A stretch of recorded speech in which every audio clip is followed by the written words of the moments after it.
Okay, best kitchen design tips and strategies. This ought to be fun. Yale is now 101 years old, but the last 10 years have been by far the most entertaining. About 10 years ago, we had a bunch of snowfall in Boston, and one of the support beams in our Dorchester store was a little bit cracked. So an engineering team out, and they said it was okay for about a year. So we had to put support beams throughout the store.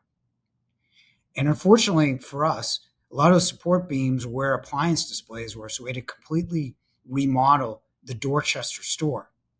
Flash forward a couple of years, we built Yale Framingham out of an old Salvation Army building on Route 9. 2020, we actually took over and bought an appliance store that was in such disrepair we had to rip the facade off the front and basically rebuild a store.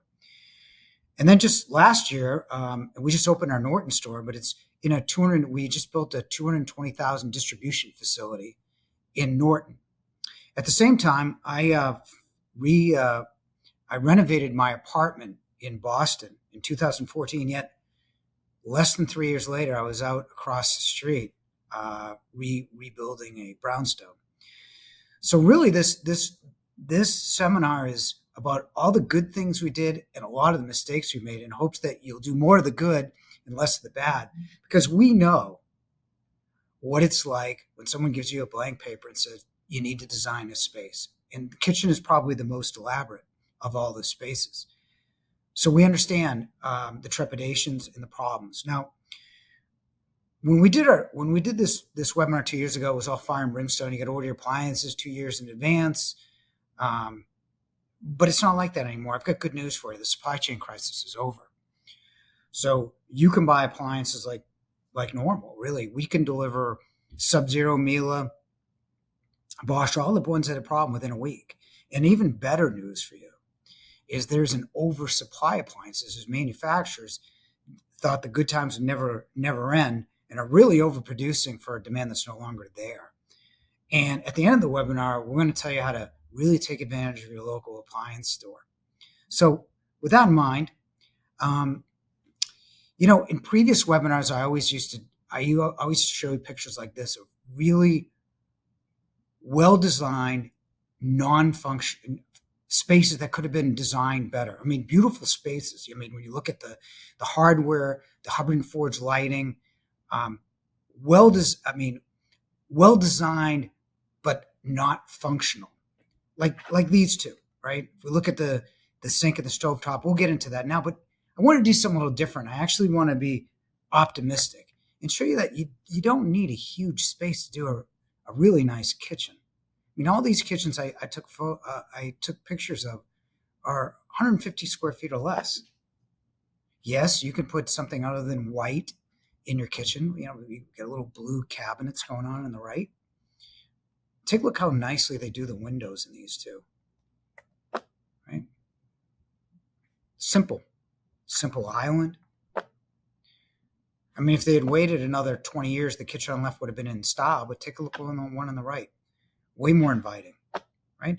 So this is all the stuff we're going to talk about. And rather than showing you all of it, I'd rather just get into it, right? And there's two places to get into it that you should start. One and two go hand in hand. First one is to pick the right partners, right? And you really need to spend some time here picking the right people, because this is a relationship, right? You want to look at their portfolios. You want to ask for references. You want to make sure they've done this type of work before. So if you live in a brownstone in Boston, you want to make sure that your contractor is familiar with building or the nuances of renovating a brownstone in Boston.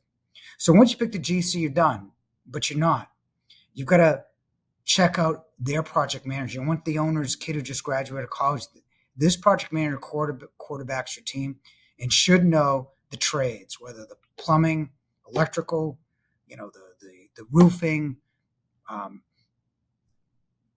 They should know all the trades. So to give you an idea that they need to go hand in hand, one of my friends is a developer in Boston, a fairly large one. And he had a great interaction with a company, built one of his buildings in time, under budget. And now he's in court with them because the second project manager couldn't handle the job. So he went from hiring for another job to being in court. And I'll tell you, of all the projects that we've done, the smoothest with the 220,000 square foot warehouse in showroom that's now in it. That's because we hired a guy. His name was Ed Rayback. That all he did, he was a buyer's agent. All he did was warehouses. He knew all the nuances, and we didn't have any of the problems. So really, those two go hand in hand. But the best project manager and the best contractor that you'll find can't help you from you. You need to look at your space and figure out how to make it uniquely yours. Now, we're going to get into where to start and everything else in a bit. But a couple of ideas I want to give you as you're just starting is, what do you like to use? And we want to centralize that, especially in a bigger kitchen. And what do you not use as frequently? And put that farther out, right? So you have a better functional space for you, right? I know you're trying to highlight. You probably got windows, trying to highlight things. But let's start there. Windows, what you like to use and what you don't like to use. Just keep that thought in mind for a second, right? And the other thing is, don't copy someone else's lifestyle. Now, I can give you, for example, that someone today, as I'm speaking to you, is going to an appliance store and they're getting a dual fuel range because that's what they were told was the best. And the salesperson's probably selling it to them. Unfortunately, dual fuel is a baking oven. So if you like to roast or broil, roasting requires more moist heat, and broiling is definitely better. You're better off with a gas oven. So let's not copy someone else's kitchen and get something that's functional to you. And we're going to do that, right? To give you an idea, I want to give you my case study of what my lifestyle looked like and now looks like, okay? And how I renovated to that style. Now, I moved into my apartment in Boston in 2004. I actually renovated it in 2014, and I redid everything. The kitchen and the living space was on the 5th floor. The bedrooms were on the 4th floor. I did the baths over, did the kitchens over, did a half bath over, everything, right? And I love this place. Kitchen was on the 5th floor. Bedrooms were on the 4th floor. Didn't mind walking up. Got a beautiful, beautiful deck. But less than 3 years, I was out. And why? Because I got one of these, right? All of a sudden, that 5th floor walk-up became a curse. Think about it. Especially Bostonians will understand. You have your baby and, God forbid, some bundles with you, right? You've got to stop in front of your place. You got to unload the baby, bring her up to the 5th floor. Then you got to bring the bundles to the 3rd floor. And then you've got to hunt for a parking spot in the city. All three are mutually exclusive. Now, of course, Sophia will be turning 8 on this Saturday. And if I had her then, I'd still be in that apartment because I could just basically tell her to go up to the bedrooms or the living space or wherever because she's old enough to do that. But I was so consumed by not walking upstairs that, I had a chance to buy a brownstone that had pretty much burnt down, that I instead of putting the kitchen on the 1st floor, a larger kitchen, I put a smaller kitchen on the basement. I was able to open the windows too, unrelated. But to me, it was park out back, put the baby on the sofa, go out and get the bundles and come back.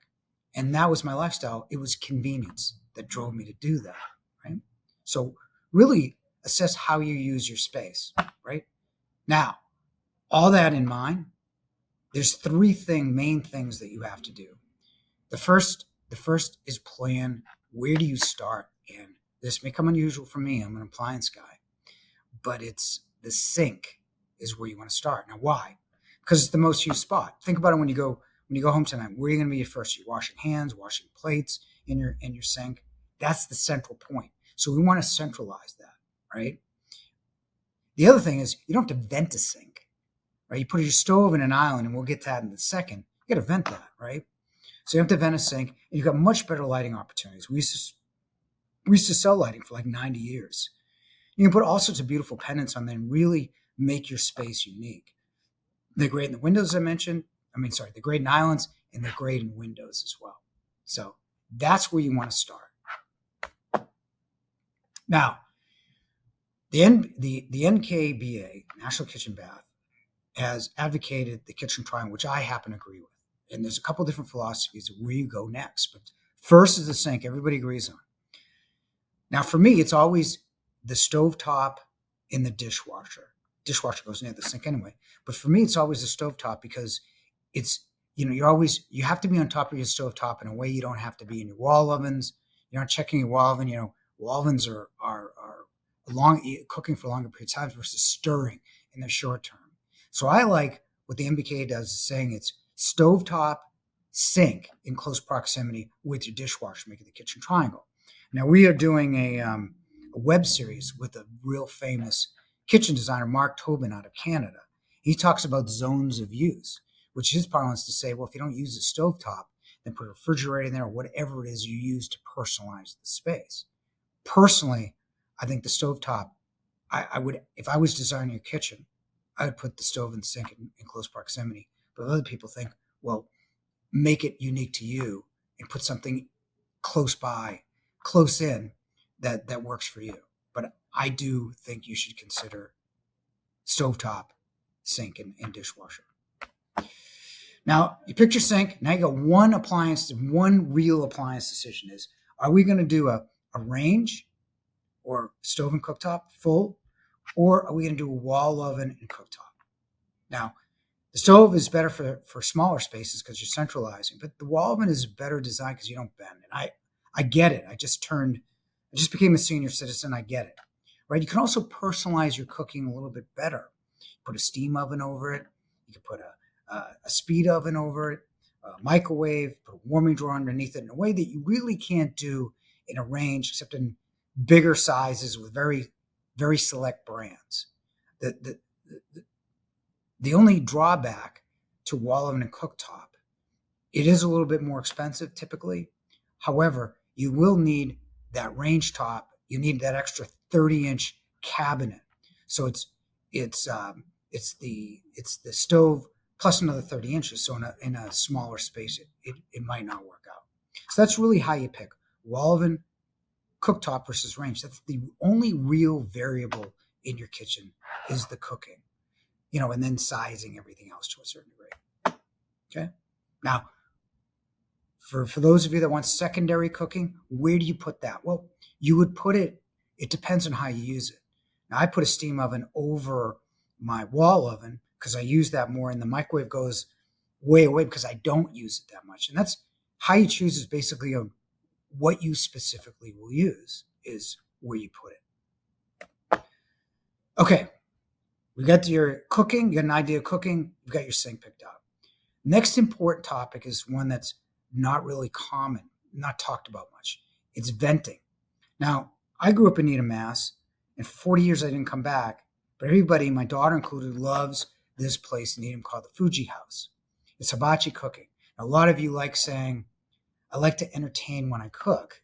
Well, what do the people that cook to entertain do?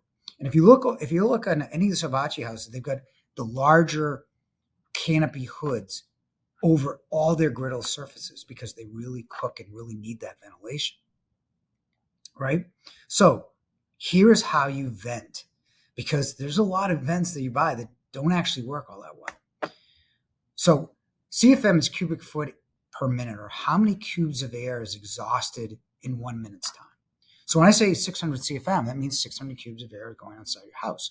1,200 is like a small room of air leaving your house per minute, right? Now, the common question is, well, how much CFM you need? And that depends on how you cook. If you're cooking with a wok, grill, you need more CFM, right? So typically what people do, a 36-inch pro range with 6 burners is like people typically put a 600 CFM exhaust, right? Now, I always say increase the exhaust in case you need it, because it's the cost of getting a 600 to 900 blower is peanuts compared to like the cost of renovation and appliances and everything else. And if you do high output cooking, you may need it, right? So from CFM, which is something you can understand, also all these motors that create they can be placed inside your hood, outside your house, or in the duct somewhere. I wouldn't buy by basically noise because you're going to hear the air rush to the duct anyway. But capture is the one that everyone gets wrong, or most people, right? You're cooking on the front two burners, left and right, and those are the two most powerful burners on your range. So much so they're almost double, or they can be double, of the max CFM when I was first started at Yale, right?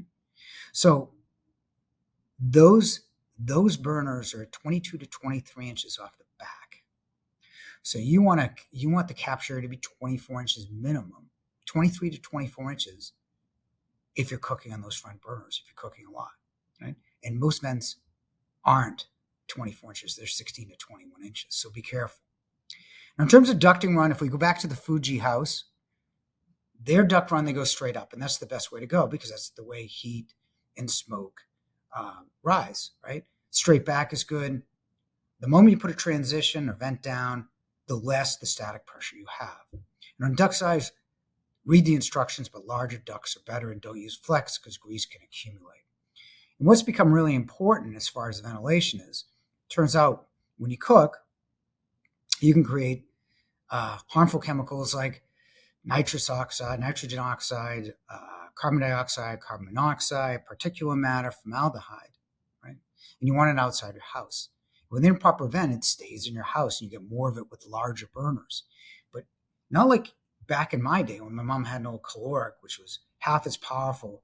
You get a lot of building materials that are high efficiency that keep that air in longer, so you can breathe that unhealthy air longer. So what you want to do is just vent it out, right? Now, for you Massachusetts residents, anything over 400 needs makeup air. Now, to take the analogy on the right, that range on the right is 1200 CFM, a small room of air leaving your house per minute. So if you're leaving for 30 minutes, 30 rooms of air. Now, you're not going to asphyxiate. What's going to happen is that air is going to be made up through your garage, your basement, your attic, pretty unhealthy air. So what they have to do in Massachusetts, for new construction, it's easy. You just run it through your HVAC, right? A fresh air return. What you can do for older construction is put an opening 10 feet away from your range on the opposite side, so you're not recycling exhausted air, okay? And we have a vent guide that Pat's gonna include in your slide package. Just download that, hand it to your contractor, read it, because it is really important now. And like I said, ventilation is the easiest mistake you make. So many vents don't really work, like downdrafts, which I know are real popular on islands. And I'm not advocating if you have an existing downdraft, you need to remodel, buy a downdraft. There are other ways to opening windows and of introducing outside air in that we have in some of our blog articles. But downdrafts are not good ventilators because you have no capture area. You're reversing smoke, grease, and everything else. And then you got longer duct runs with the transition. So everything bad that I mentioned, a downdraft pretty much does. So I'd stay away from that, especially new construction. Best way to do that is just put your cooking on the wall if you can. Over the range microwaves are 16 inches, and now Whirlpool's got them at 12 inches, whereas you're cooking on 22 to 23. They don't work, and they're kind of lower power to 350 CFM. So that's another one I'd stay away from. Even though it centralizes cooking, makes things easier, I think that the microwave should go somewhere else. You should get a decent hood that'll vent your kitchen. It's just so funny. I mean, you see stuff like this on the left, and you're wondering, how white that kitchen's going to be. At least they open the windows, right? And putting it over Pro Range is just really a supremely bad idea. Now, I know this for a fact because 2 years ago, that was my apartment. I moved to an apartment in Jamaica Plain, and it wouldn't even vent my tea kettle properly. The steam would go in front of the range. So really, really take venting seriously. 22, 23 adequate CFM. Another thing is you have to worry about where you're placing your vent. Now, I don't know if these vents actually work here because they have no capture area, but this one's installed wrong. It says 4 to 7 feet off your cooktop, and that's well over that. So the smoke is going to dissipate before it hits the blower. On most hoods, and I urge you to read the instructions, or we can help you with that, it's 30 to 36 inches off the cooking surface, typically 30, and that's where you want for optimum capture of what you have in your range. 4 types of ventilation. If you're sitting on this webinar, you have counter depth, which means the chassis is enclosed and the door and handles stick out. And counter depth, professional is a counter depth refrigerator with a compressor on the top, more restaurant grade. That's a true Sub-Zero's famous for that as well. And then there's integrated, which is newer, 30 years old, whereby it's flat. So in a bank of cabinets, you can't tell the difference between the refrigerator and the cabinet itself. Those are 3 styles that typically people use when renovating. You can also get a regular, bigger style refrigerator as well that's not counter depth. Then you have any type. You could do anything with refrigeration, right? You can get drawers, which I have for my kid, and I put fruit in there as well. You could do beverage centers, which are a combination of wine, beverage. You can do freezers. I know ice makers are really popular with that sonic type ice, the chewable ice. You can get ice cubes. You can get craft ice, any type of thing. You can get really anything for a secondary refrigeration and put it closer to the island if you need it. Closer in your island, sorry. For wine, you can do anything on the right. You've got a refrigerator, a beverage center, and a wine cooler. You can do that. And the Gagano below is all wine. So really, you can do anything in refrigeration. Now, I've thrown a lot at you, right? Sink, cooking, ventilation, secondary refrigeration, secondary cooking, secondary refrigeration, if you do that. But here's the part where we reel it all back. You cannot get it wrong. Don't be overwhelmed, right? If we take a look at this kitchen, minus the wall oven, with the over-the-range microwave I told you not to buy, right? All the dishwashers are the same. Can't get it wrong. They're all 24-inch. Okay, they're apartment size that are 18. But appliances follow cabinets. There's no such thing as a 25-inch dishwasher because there's no such thing as a 25-inch cabinet, right? All those wall ovens you're thinking of buying, they're all pretty much the same. 95%, if not more, are going to get a 30-inch wall oven because that's a 30-inch cabinet. And when I started, it was 27. So you may have a replacement there. And some of the Europeans are smaller, 24. But by and large, you're going to get a 30-inch cabinet. Now, you have your sink, cooktop, refrigerators, stoves, right? How do you know if you like it or not? This was a great piece of advice on an outside kitchen that I webinar that I did. Guy says, once you pick it out, chalk it off, pretend to cook. See if chalk the sink with the stovetop or refrigerator and see if that matches the flow of what you're using now. It's certainly you can redo it until you like the flow that's unique to you, right? And it certainly makes a lot more sense than doing it after the plumbing and the electrical has been fitted, because then you can't do it. So spend that extra step to see if it's right for you. Now, let's talk about real appliance problems. I haven't mentioned brands and I haven't mentioned features. That's going to be for another webinar. But the real appliance problem is, as appliances manufacturers figured out their supply chain, appliances break or need tune-ups more than ever. We had 37,000 service calls just in the Boston area, and that's not taking any additional customers other than our own. It's a 9.5% within the first year, right? So, people think we sell a lot of stuff, but we actually service way more than we sell. And this is just in the Boston area. Installation's is something you have to sort out too, because a lot of the GCs are pushing back because of the lack of skilled labor, and putting those integrated fronts and refrigerators take hours and hours and hours for their skilled carpenters to put on. A lot of pushback. So make sure that A, you can get service, and B, you can get install, or that you've at least fleshed it out between your appliance store, your cabinet, and your GC. Who's responsible? All right, before we get to the fun things, let's wrap up with what we've been talking about. Let's start with your sink and know that your tough decisions cooking, and let's vent properly so you have a nice, healthy area that's functional to you, right? And then figure out who's going to buy it, who's going to fix and install your appliances. Now let's take advantage of our local appliance store. We got 4 now, soon to be 5. Wait until a holiday, right? and the holidays last forever. President's Day is most of February. Memorial Day and July 4th are one big holiday. Tax weekend and Labor Day in Massachusetts are a 3-week stretch. And now Black Friday stretches from my kid's favorite holiday, Halloween, to a holiday I don't understand, Cyber Monday, which is just the e-commerce version of Black Friday. Wait until then. Now, why? Let's take a look at the kitchen that you probably shouldn't buy unless the wall ovens because of the over-the-range microwave I've told you repeatedly not to consider. This is $81.98.27. That's what it costs, non-promotionally. You go to one of these holidays, that becomes $6,401. That's like that's almost $1,800 difference just by buying it on a holiday, right? We talk about buying from the same brand in other webinars, but that's a lot of money, right, for the same stuff. So wait for a holiday. And I think I think this will continue through 2025 because appliance manufacturers are still producing to demand that's no longer there. Now, a lot of people saying you need a big kitchen to get everything. I just want to put this idea in your mind that that's not true. This is $100,000 in less than 100 square feet. Look what they have fit. That's a 42-inch Sub-Zero.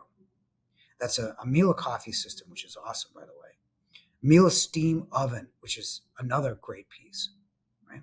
That's a La Cornue 48-inch French stove. It's over 48 with a custom hood over it.